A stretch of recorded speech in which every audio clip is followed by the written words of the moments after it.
Good afternoon. My name is Lynn Drake. I'm president and founder of Compass Commercial.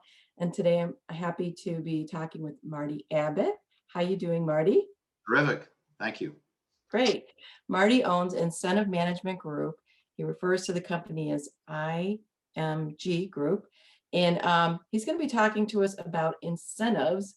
And I think that's a really important area that people don't know anything about. Would that be true? Generally true. Yeah. Only Generally true, yeah. only 1 out of 6 CFOs know very much about incentives, and about 1 out of 6 of those think of them incorrectly. So there's a lot of knowledge lacking. Okay, so why don't you share with us, well, you can figure out the order. I want you to share with us when your clients should contact you, or how do they know they need to contact you? Maybe that's the best part. How does somebody know that they should reach out to you?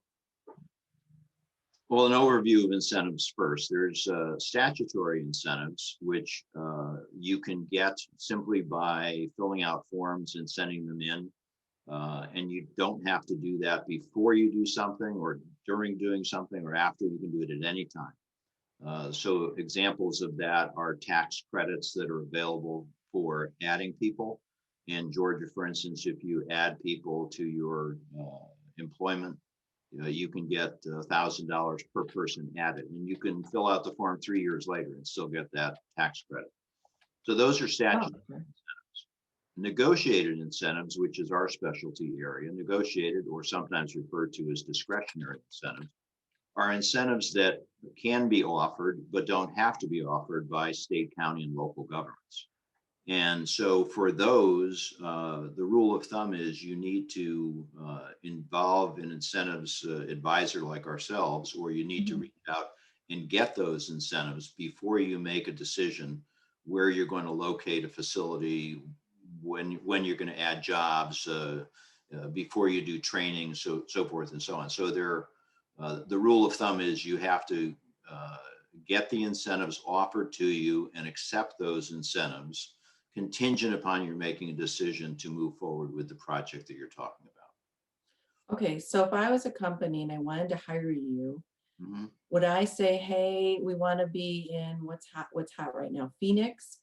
We want to be in Texas.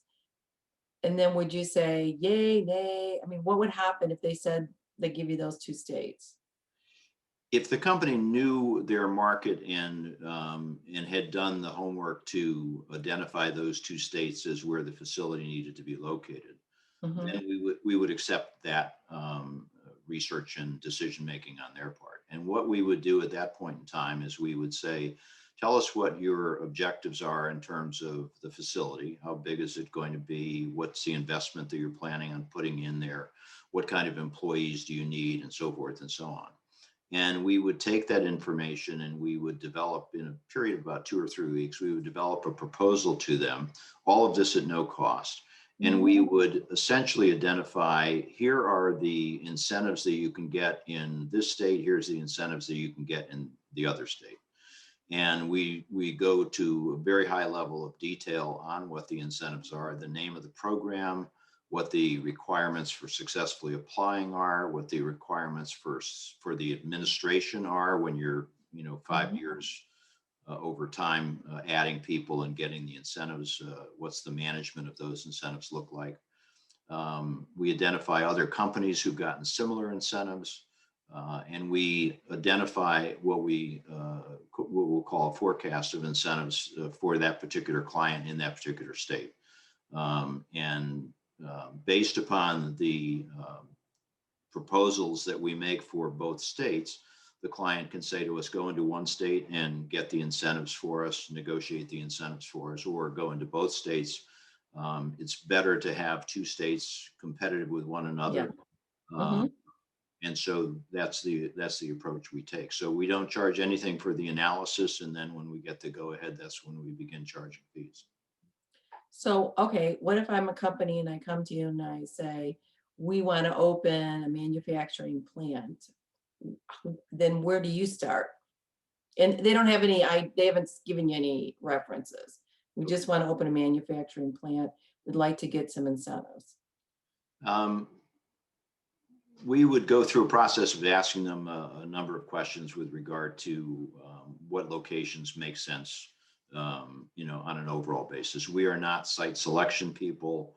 We're not in that business, but we can begin to get a client to narrow their focus. Where are their customers? Where are their suppliers? What kind of employees do they need for staffing? What kind of skills do they need, and so forth and so on. That information is pretty readily available. It's not our expertise, but we are happy to do that. We had a client, for instance, in Chicago that was a company that took Macintosh computers and refurbished them and put them out into the marketplace for schools. And they had a facility that was in the suburbs of Chicago. It was near where the owner lived. Right. Of But course. but it was high cost in terms of Right. space was high cost, the employees were high cost, and so forth. And so we, in talking with them, identified a Texas location and got incentives from the Texas location. So in talking with the client, we can generally figure out, unless it's a very big project with a lot of money involved, we can pretty much narrow some of the sites that would make sense. That's great. So you're kind of like me, you're an advocate, right? You Yeah, for sure. absolutely. You're working for on that client's behalf, helping them make the best decisions.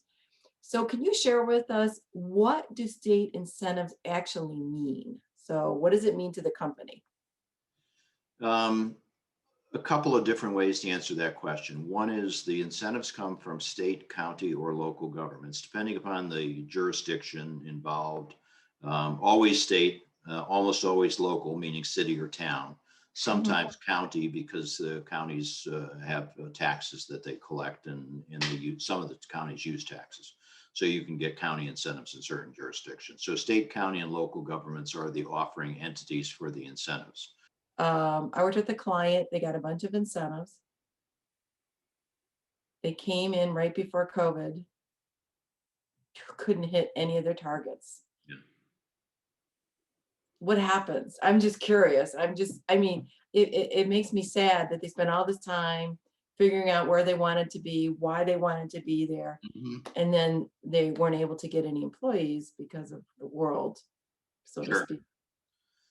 So there are a couple of options when you haven't been able to fulfill the commitment that you made.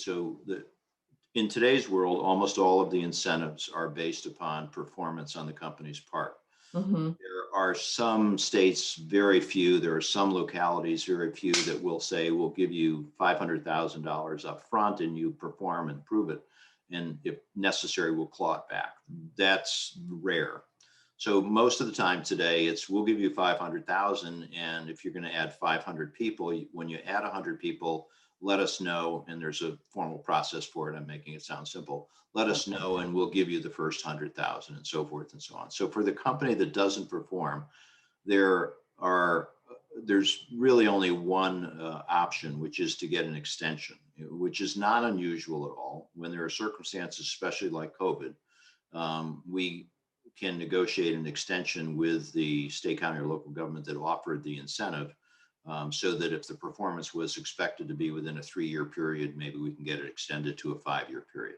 And the state, county, and local governments are happy to issue those because they still want the jobs. They're still going to benefit from the jobs. Right. Their Right. return on investment is going to be the same. It's just going to be a delayed project. Good. I was really curious about that, Yeah. because I spent a lot of time and energy in hoping that I'm helping my clients in the best way possible, and then Yeah. Yeah. um, Interestingly, on that point, the companies on their own, and this is anecdotal information from a lot of different sources over 23 years in this business, but companies on their own only utilize about 50% of the incentives offered. oh, And it's because they don't perform to some extent. It's because they don't report. And it's because a change of personnel causes them to lose sight of what they negotiated and what they have out there for themselves. And the Makes sense. yeah, and the states will benefit by the employees being added or by the investments being made and so forth. So they're not going to they're not going to rush and say, "Hey, you didn't take advantage of this." But that and that's very true across the board. It doesn't matter what kind of incentive it is. So it's Do something. you, It's good to have somebody who's really focused like us on maintaining an eye on the ball. And part of our incentive package, 60% of our fee compensation is based upon getting the incentive to impact the financial statements of the company. yeah, that's what I was gonna ask you. So you're tracking to make sure. That's what I was gonna ask you next. It's Yeah, that's the way great. we make a lot of our money. So can you share a success story with us? Sure, we have had as a large client for many years a company that's not too well known in the consumer market, but it's well known to some extent. It's called McCain Foods. Mhm. McCain Foods is the either the first or the second largest producer of French fries around the world. Um, Okay. there's two companies that vie for that position, and they're one of them. They were interested in expanding in North America their capacity for French fries and came to us and asked us to work with them to get incentives from a state in the US, which was Idaho. And they were going to separately work with another advisor in Canada for one of the Canadian sites. Mm, And the investment was north of $100 million. I won't give you the exact numbers for confidentiality. And the number mhm, of jobs that were going to be added were north of 100 jobs. So it's a pretty big project all in all. mhm. Um, and so we negotiated the incentives in Idaho from state, county, and local governments. And it was a combined, as is most of the time true for that kind of project. It was a combination of two or three different state incentives, one or two local incentives, and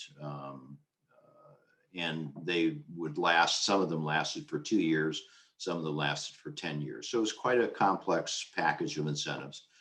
The incentives finally negotiated equaled approximately 10% of the capital investment that they were making. So you can imagine the impact on ROI. It's just absolutely Mhm. tremendous. As a matter of fact, we did it twice. The first time we lost to the Canadian option. And the second time we did get the project to land in Idaho. And when that occurred, um, north of $100 million was the investment, as I said, and we got 10%, more than 10%. So we were north of $10 million of incentives. And we got the reason we were able to get the project in North America at that point in time was that the incentives pushed the ROI above the level that the Canadian operation was able to achieve. So, real success story, and first a failure, and then 3 years later, success in the same location.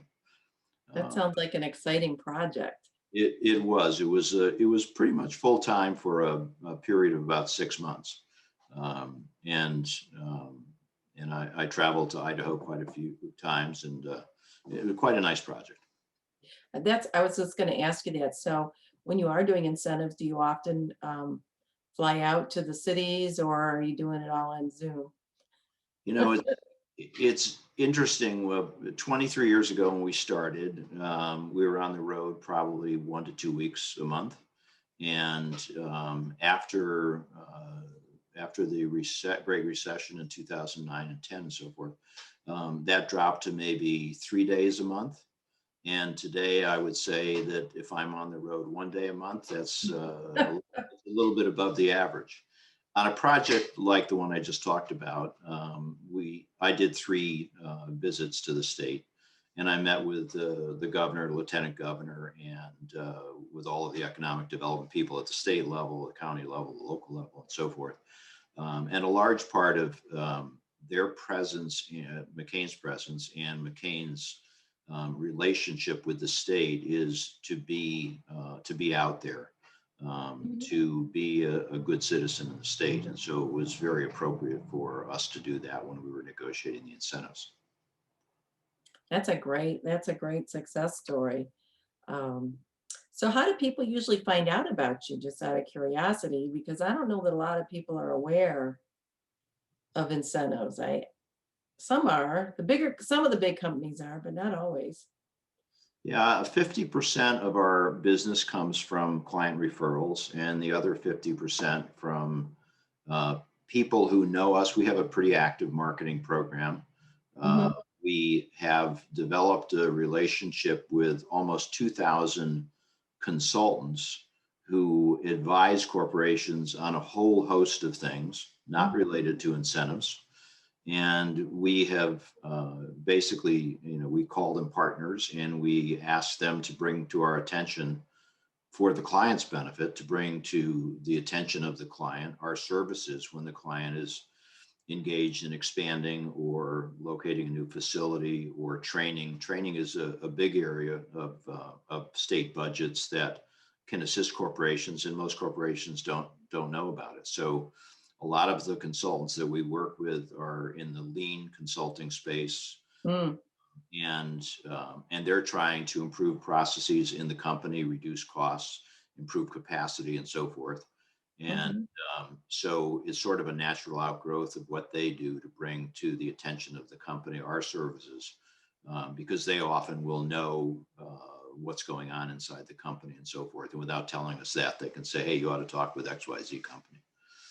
So those are referrals, and the marketing to what we call partners or intermediaries who can make an introduction for us. Most of your transactions, are they office, industrial, warehouse? What is there, like a majority of work you Interesting. do?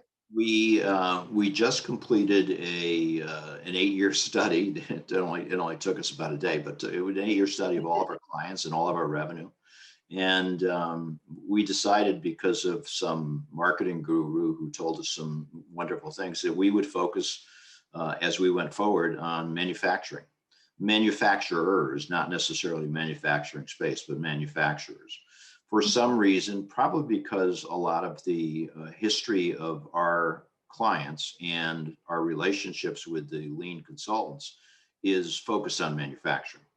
And so we have a very strong history of manufacturing clients, manufacturing work, and it's been a very profitable and successful one. So rather than try and take on any assignment, if it's not a manufacturing assignment, it's unlikely we would take it on these days. So that's what we decided to focus on.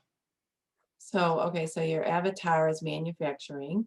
What size business are they typically in revenue? Interesting. We have McCain is a huge multinational company, and they're a client. And we also have a client that we're beginning to work for now that is a startup business Mm. in energy, and I can't be more specific than that. But anyway, they are they're going to locate their first manufacturing facility and add 200 people over the next 3 years. And so they're a small client. They're reasonably funded, but not a big company by any means. And we anticipate that they're going to grow like crazy. We took on another client about 2, 3 years ago that was a international company coming in from the Netherlands, and opening its second U.S. facility. And again, so not extremely well established, not particularly big, and so forth. So sized, the larger companies require more time to achieve their end Yeah. result. And Mhm. so with the smaller companies, you're dealing with a decision maker, and your time investment is very quick. And usually they don't want very much to do with your work. You go out and do it and get it done. Right. That's a great client to have. Yeah, yeah. And so the dollars the dollar return is pretty commensurate with the time invested. So small or big is okay. So you got me curious as you're talking more. Yeah, Are yeah. most of your clients from the United States, or are they more international? or just a mix? Almost all US based. Okay, We're beginning to explore whether we can do a better job at finding and attracting international companies coming into the US. and I mean, I'm just wondering with COVID, if we'll see more or less international companies coming here. I don't know. That's a good question. I don't know. Our I- world got turned upside down, didn't it? Was there anything else you'd like to share? This is really interesting. I love hearing what you have to say. Um, there is a wealth of information that we could share, but I think that we packaged up a nice package of information for your ITRA friends and anybody else who listens to your video interviews. So if somebody wants to hire you, tell us how they get a hold of you. Marty Abbott, go to LinkedIn. Easiest way for almost everybody these days. Go to LinkedIn and put in incentive expert or Marty Abbott or both, and you'll find me. Okay, great. He's also connected to me, so anybody that knows me, you can find him there. Well, I really appreciate your time today. This has been really interesting. And I think it's what you do is super important, but it's not something that I think is on the top of everyone's mind. So it's good to be able to share what you do. Thanks for giving me the opportunity. Thanks.